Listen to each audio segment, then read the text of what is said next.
Welcome to the Hope Athletics Orange and Blue podcast. This is Alan Babbitt, Sports Information Director at Hope College. Looking forward each week to bring you interviews with Hope College coaches and athletics administration staff, student athletes, and others that make Hope Athletics an exciting place to be and an enriching place to be for our student athletes and for everyone involved. Glad to have today Mark Northuis, Hope College men's and women's cross-country coach and assistant track and field coach who works with our distance runners. And Mark, you've had a wonderful, rich career as a student athlete and as a coach here, an educator here at Hope College, but this fall is unusual like any other.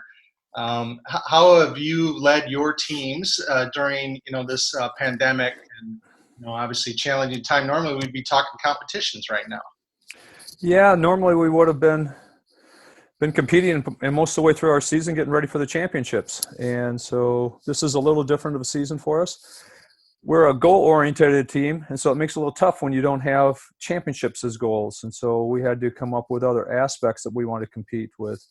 And so most of them were personal development and then also some team development ideas and how we want to go through that. So that's the approach we took once the kids got on campus or once we knew that the season was canceled. I think throughout the summer we were still hoping that we were going to have a competition, at least a league competition, that we could work toward that. So once we got here, we needed to sit down and talk about, okay, what are your weaknesses? What are your strengths? How can we develop those? And really turn this into a learning season and a developmental season for that. And it's given us a great opportunity to bring the freshmen along slowly instead of having to rush them into competition. That's been helpful. But we've also thrown in some competitions in which we've been able to do virtual meets against two different groupings of schools. So we're signed up with a group that's mostly the Mid-East and the East Coast schools in Division III. And then we also involved with a group of schools that are primarily in the Midwest, but a few West Coast schools as well. And so we can run, those meets. For instance, last week, the guys did a 5K road race, and then we just submit our times and compare them to other schools. And so we can score things out that way. And we've also done, repeat miles or, 5Ks and a variety of other things with the women. So it's a lot of different things we could do. So the kids get a little fired up for it. And, but it's not the same as throwing on the jersey and traveling, 10 hours to go to a meet and having fun. So. Those virtual meets, how did they come about? How do you find someone to go race against virtually? Well, in the day and age that we're in now, electronics is pretty easy. When everybody hears that you're canceled, you say, hey, anybody want to race us in a different capacity? There's been a history of our swim team having to do a few meets because of bad weather, doing it virtually last year. I think they did a quad meet was done that way. And so this has been done in the past. Oftentimes you would mail in your times, back in the old last millennium is when we would do that. But now it's pretty easy. We have a couple of days to do it. We can email in our results and it works out real well. So just with a simple networking and the, sort of the mail serve that we have out there among coaches, it's pretty easy to compile some meets. With having at least that kind of competition, obviously, unfortunately, cross country is unique compared to the fall sports where because of the overlap with track and field, you can't just move it to the spring and have a full season because you got, those teams as well that are hopefully going to be competing. How did you deal with that aspect? Was that talked about much? Because, it just kind of breaks my heart because your season's actually not happening. There'll be maybe a possibility to run a race in the MIAA field day, but it won't be like, a season per se. How have you guys handled that emotionally? That I would imagine that had to be tough. It is because these kids, like you said, we have some that missed the indoor track nationals. We were at nationals that got canceled, and then we lose the whole track season, and now we lose the whole cross country season, and the seniors won't get a chance to run cross country. Seniors in the other fall sports will have their ability to do that sport in the spring. Cross country will not. D3 has decided to cancel cross-country championships. And so that makes it very difficult for us, for kids who really run cross-country and use track to get ready for cross-country. And so that's been things that we're having to work through. Like I said, we're trying to give them the best opportunities we can and still have some of that team experience, but you miss out on it. And so we need to talk about there's some things in life you miss out on. and this is one of them. And so, how can we make the best of each day that we have and the opportunities that we have when we know we have them? I think that's the approach we take, and realize that life is going to throw you some curveballs. The other part we talk about? What's that? Go ahead, Mark. Yeah, the other part we talked about was, and I tell every recruit when they come here that our goal is, you need to choose a school not just for the sport. And so you need to be happy at the school, even if you can't do that sport. And it's a prime time to have to figure that one out and realize that can be a challenge sometimes. And that's what we're working our way through, and how can we do it? So we have most of the kids here that are happy about, can work their way through their educational process, and that's what they're able to do. They can get settled in the academics first and have a good foundation to feel good about that part. Because as a freshman, you really have a lot of stressors, and this just removes one of the stressors from them that they can train but not have to worry about the travel stress and the competitive stress that goes with it. So it might be helpful for them to adapt to college. What's a weekly training schedule like for you guys right now, as you prepare and build that up? What do you We are still going through with these virtual meets. I've accepted meets for sort of what our normal schedule would be, because my goal is to have them to get as close to it as possible. And so, with the exception of being able to do a virtual national meet, the NCAA won't let us do that because then we have to use our eligibility. But we'll continue to have meets on those similar weekends that we would throughout October and November, and that's what we're planning to do. So we're still training Monday through Saturday, and giving us opportunities just to do that. So without the travel stress. So we're trying to maintain everything as normal as possible. Who are some of the, talk about your teams and maybe some of the runners, some of the top runners, and also some of the, your leadership. Obviously, that's critical for any team to have, student athletes, participate in the leadership part of a team to help motivate. So it's not just the coach motivating. Who are some of the runners that have helped you guys this fall? Well, on the men's side, we have our two captains are Zach Murphy from Coldwater, Michigan, and then Nick Hoffman from Holland, Michigan. Both excellent leaders. They've been really working with the young guys through this time, helping them to understand what the whole process is, and just coming alongside, doing the extra things outside of a practice that we can do. So some of the team camaraderie type of things, helping to lead some of the strength work, some of the core work, and so on before, and just leading in the workouts. And we don't have to worry about quite as much about getting themselves ready. They can help to nurture the young guys along so they can help to understand what the whole process is. And I think that's been an important component for that. So we've got some good young guys that came in and just what needed to be able to increase their mileage and get ready for a 5-mile race instead of a 3-mile race. And so how do we do that? And so those two guys, Zach and Nick, have been very helpful in working our way through that. And then seeing how the other guys just really developed. They ran an awful lot of miles this summer. And I think when we combined it together, we were well over 60,000 miles as a team. And so that's a lot of miles, a few times around the earth that we ran. And so they came in ready to go. And it was because of these two guys' leadership that really helped to bring them along. On the women's side, our three captains, Jacinda Cole, Claire Muckian, and Brooke Truskowski, all very good leaders for us.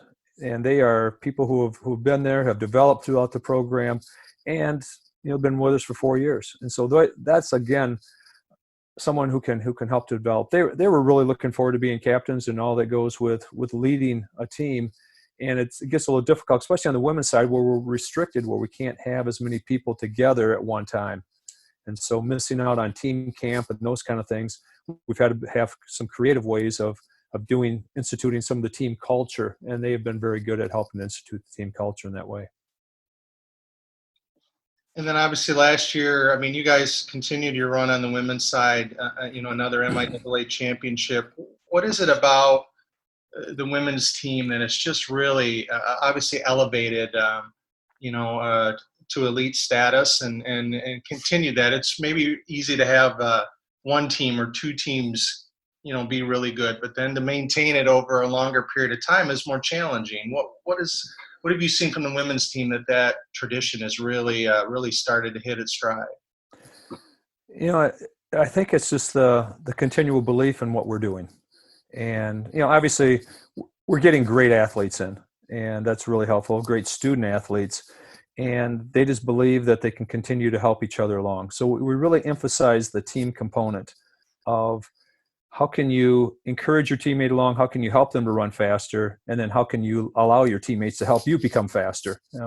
So that's really the big thing. It's the challenging each other every day to become better in some capacity of their life. And that's really the secret to it, is they're continuing to grow in a lot of different aspects. And so they come in believing, and they really get nurtured into that program. So they come in expecting it as well. I think sometimes if you expect it and you believe in it, then you can make better things happen. And that's what we're really trying to do. I know when you have large teams, it's helpful to have some great assistant coaches that help you so you can connect with everyone and work together. I know you do with your staff, with Brian and Phil. Just talk about those two and what they bring to your team as you coach our runners here. Brian's been with me for, I think, 23 years now. He was a runner for us for a few years. And he works with kids on a daily basis. I mean, he's a teacher at a local high school and just really understands people. And that's really the big thing that he brings to the program, is just really helping that team cohesiveness, understanding how to work together, and just encouraging that side.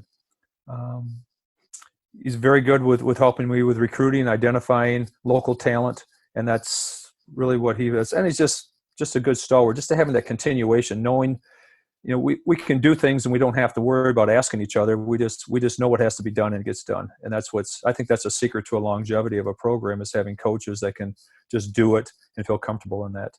Phil, who is in his own right a very good head coach, and left being a head coach to come in to help us as an assistant coach. Again, understanding that process. This fall, I turned over the middle distance training to him. That's one of his areas of specialty.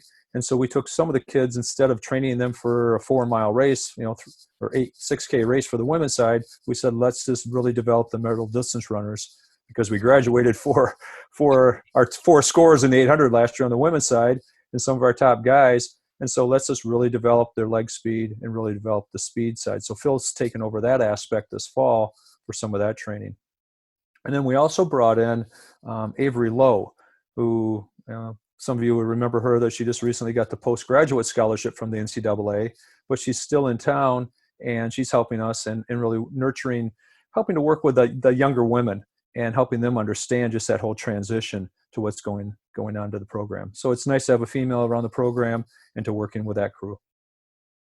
And I forgot to mention their full names when I did them. I'm comfortable just talking about Brian and Phil, but Phil Jones and Brian Van Zanten are the assistant coaches that do a great job, and we're glad to certainly have them on our team, and grateful for all the work that they do.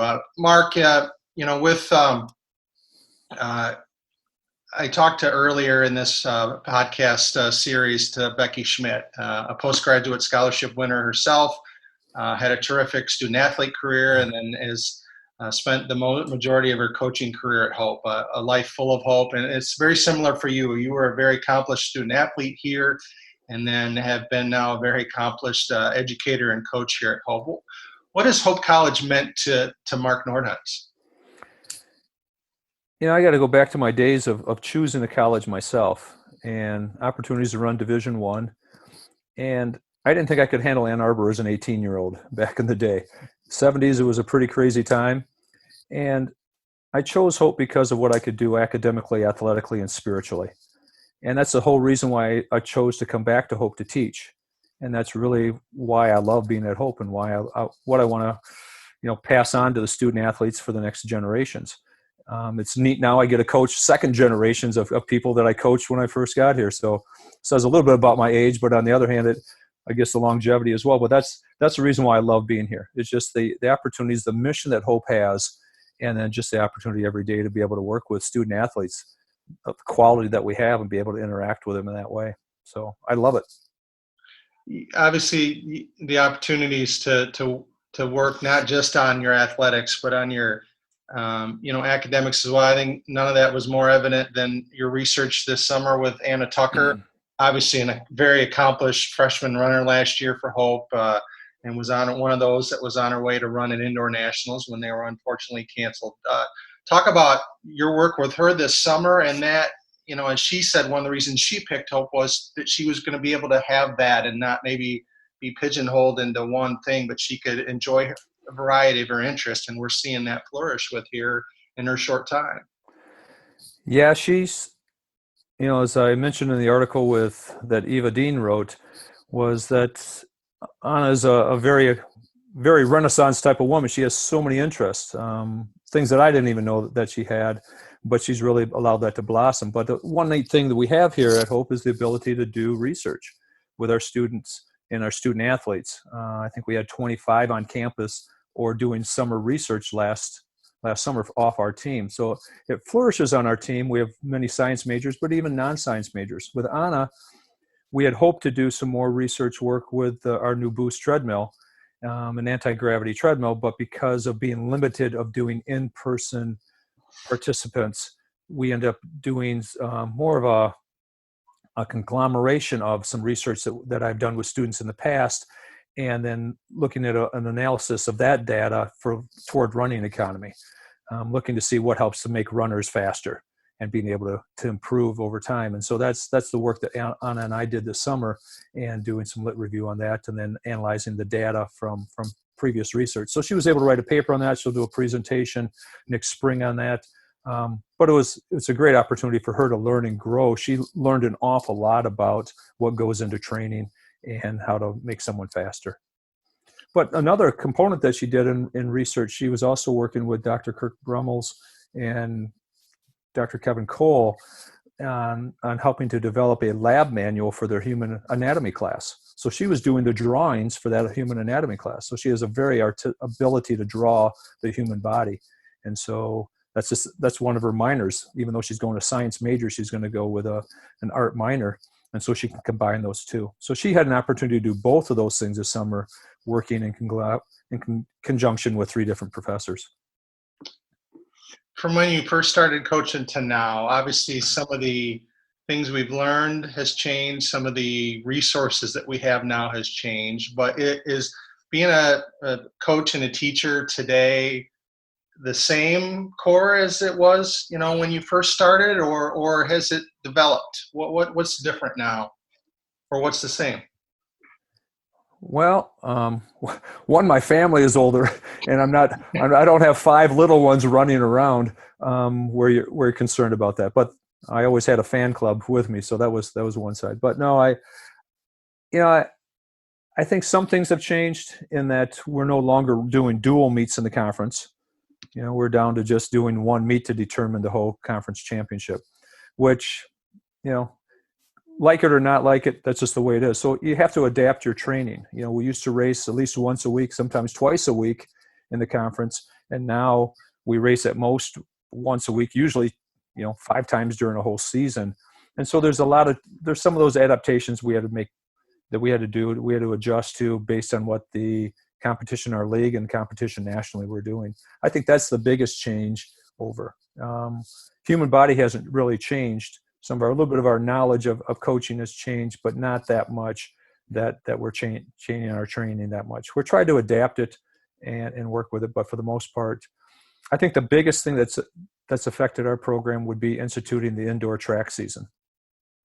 That now you have another conference championship thrown in the middle. So how do you mix that in with people, and how do you work 3 different championships throughout a whole school year? And that's I think the toughest challenge for us. And so it's become we start in August and we finish at the end of May. And so we have a 10-month season essentially that's going on, and how do we adapt it to the different races? So are student athletes the same, or are they different? Is it different? What are the differences with coaching now that you found, or obviously the human body hasn't changed much, but we've always had outstanding student athletes, scholar athletes, really, wanting to go on to graduate school and so on. But I think the emphasis on doing research, even during the school year, is really ramped up at Hope College. And so some of those demands on the students has really made a difference. And then I think the other component that's come into play would be, because we've become, as you mentioned, more of a national level team, we travel a little bit more nationally. And so instead of just traveling to Olivet or to Alma, it's a little bit further to go to Kentucky, Wisconsin, and so on. And so it makes it a little bit more difficult than some of the traveling schemes. And then how do we do it? Having the nice travel buses, having internet on the bus, all those kind of things have helped us to make that adaptation to missing classes and so on. Well, good. Well, it's been good to chat with you, Mark. Thank you very much. We're looking forward to, hopefully, fingers crossed, seeing some competitions here next semester with your runners, and whether in indoor track and field, outdoor track and field, and then looking forward to cross country season this fall. Then school year doesn't feel right unless the Vanderbilt Invitational is run, and so we're looking forward to having that, seeing that race again. So thanks for visiting Orange and Blue podcast today, Mark. Thank you very much.